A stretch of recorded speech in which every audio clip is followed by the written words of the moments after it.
हिंदू महाकाव्यों के अनुसार किसमें था सर्वाधिक शारीरिक बल? Top 10 strongest warrior in Hindu epics.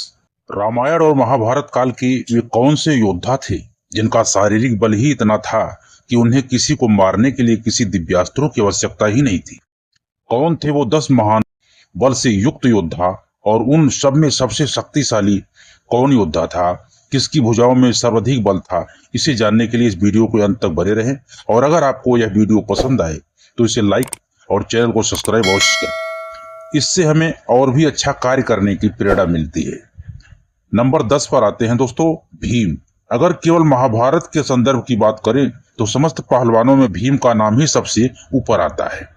Bhim 10,000 हाथियों का बल था, जिनमें बिना किसी अस्त्र के ही उन्होंने डंभासुर, बकासुर, मणि, जटासुर और किर्मी आदि नामक बलशाली राक्षसों का वध किया था।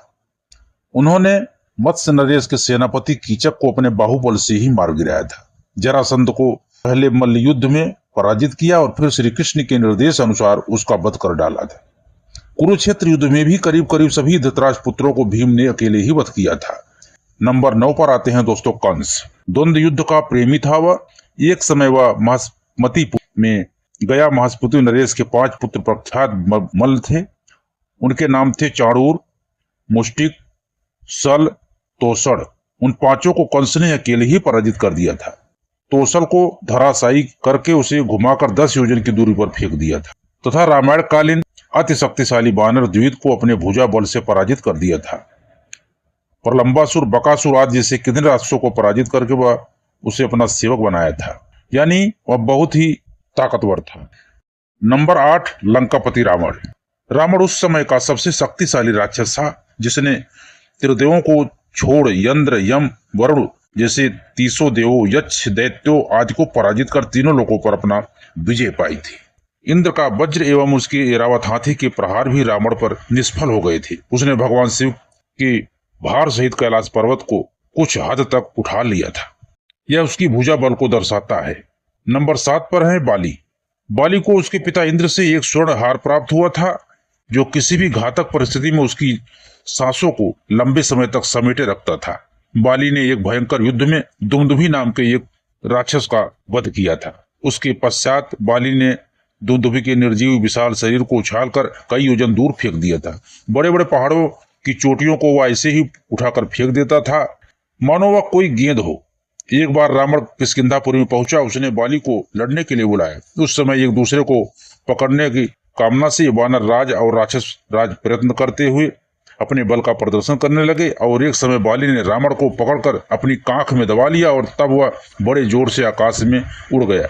बाली रावण को बगल में ही दबाए हुए कितने ही हजार योजन वैसे ही घसीटता रहा। बाली चारों समुद्र की यात्रा किष्किंधा लौट आया और रावण को कांख से आजाद कर दिया। नंबर 6 है कुंभकर्ण। कुंभकर्ण रावण का छोटा भाई था। वह बिना किसी वरदान के प्राकृतिक रूप से अति बलशाली था। उसने सुग्रीव, अंगद, नील, ऋषभ जैसे शक्तिशाली वानरों को पराजित किया था। विभीषण प्रभु श्री राम को कुंभकर्ण के बारे में बताते हुए कहते हैं, जिसने युद्ध में यमराज और इंद्र को भी परास्त किया, वही विश्रवा मुनि का यह पुत्र प्रतापी कुंभकर्ण है। इसके बराबर लंबा और मोटा दूसरा कोई राक्षस नहीं है। इसने युद्ध में कितनी ही बार हजारों देवताओं, गंधर्वों और नरभक्षी दानवों, विद्याधर किन्नरों को पराजित किया था। नंबर 5 है सहस्त्रबाहु अर्जुन। सुदर्शन चक्र के अवतार थे। उन्होंने 10,000 वर्षों तक अत्यंत दुष्कर तपस्या कर दत्तात्रेय जी की आराधना की। इस तपस्या से प्रसन्न होकर भगवान दत्तात्रेय ने उन्हें 4 शक्तिशाली वरदान दिए। इन 4 वरदान के फलस्वरूप युद्ध की कल्पना मात्र से अर्जुन की 1 सहस्त्र भुजाएं प्रकट हो जाती थी। उनके बल पर उन्होंने सहस्त्र शत्रुओं को मौत के घाट उतारकर द्वीप, समुद्र, नगरों सहित पृथ्वी को जीत लिया था। एक समय रावण अपने वरदान के मद में चूर होकर महास्मतिपुरी पहुंचा। वहां उन दोनों के बीच भीषण गदा युद्ध हुआ।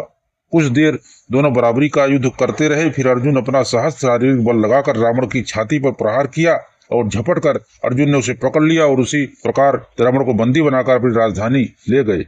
नंबर 4 है परशुराम जी। दोस्तों, एक महान योद्धा ही नहीं बल्कि अपार शारीरिक बल के स्वामी थे।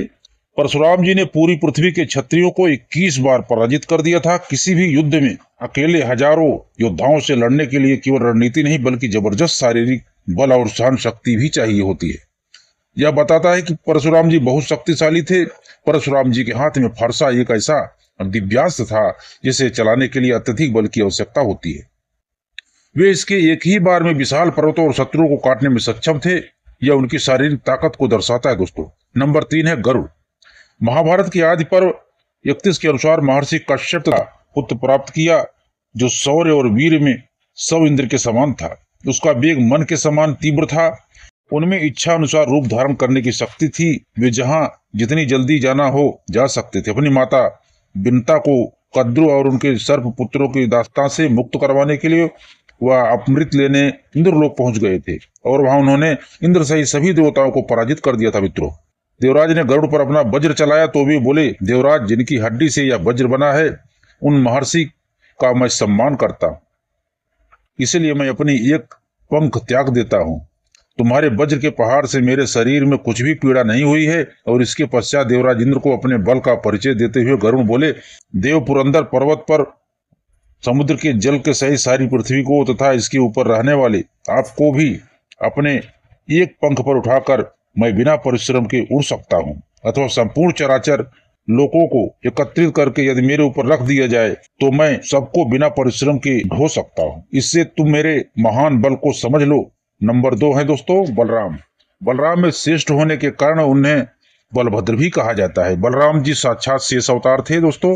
प्रलंबासुर जब अपना प्रचंड रूप बनाकर बलराम जी से भिड़ा तब बलराम जी ने अपनी मुष्टिका से उनके सिर पर घोर प्रहार किया जिससे उस असुर का सिर विदीर्ण हो गया। कंस के साथी मुष्टिक पहलवान को पटक पटक कर ही उन्होंने मार डाला था। एक समय क्रोध में भरकर उन्होंने यमुना को अपने हल से उठा लिया और उसे दूर ब्रह्मांड में फेंकने वाले थे। और एक बार तो क्रोध की अग्नि में जलते उन्होंने पूरे हस्तिनापुर नगर को ही अपने हल से गंगा की ओर खींचना आरंभ कर दिया था। वह उस नगर को गंगा में डुबो देना चाहते थे। सर्वाधिक शक्तिशाली वानर द्वित जो रामायण काल से जीवित था उसका वध उन्होंने खाली हाथों से ही कर दिया था। नंबर 1 हनुमान। वायुपुत्र हनुमान निश्चित रूप से इन सबसे अधिक सर्वशक्तिशाली थे और वह श्री राम के अनन्य भक्त थे और वह श्री राम के अतिरिक्त उनकी सेना के सबसे शक्तिशाली योद्धा थे। रावण और मेघनाथ जैसे अति शक्तिशाली राक्षसों के सामने ही उन्होंने सारी लंका जला डाली थी। हनुमान जी पवन पुत्र होने के साथ साथ भगवान शिव के अंशावतार भी हैं। प्रसर संहिता तथा शिव पुराण के अनुसार हनुमान जी स्वयं भगवान शिव ही है। एक समय तो उनका भगवान शिव के साथ ही युद्ध हो गया था और उन्होंने अपने बल और पराक्रम से भगवान शिव जी को भी संतुष्ट कर दिया था। हनुमान जी के बल का वर्णन रामायण सहित अन्य कई महापुराण में आता है। वे राम के दूत हैं जिनके बल की कोई सीमा नहीं है दोस्तों। अष्ट सिद्धि नवनिधि के दाता, असबर दीन जानकी माता। अष्ट सिद्धि नवनिधियों के दाता हनुमान जी सा दूसरा कोई नहीं है। जय श्री कृष्णा। आज की वीडियो में दोस्तों बस इतना ही। आशा करता हूँ वीडियो आपको अच्छा लगा होगा। यदि वीडियो आपको अच्छा लगा हो दोस्तों तो हमारे वीडियो को लाइक कर देना और यदि चैनल में आप लोग नए आए हैं तो चैनल को सब्सक्राइब करके बेल आइकन को जरूर प्रेस करें ताकि आपको ऐसा ही नोटिफिकेशन हमेशा आपको मिलता रहे। मिलते हैं दोस्तों अगली वीडियो में। जय श्री कृष्ण।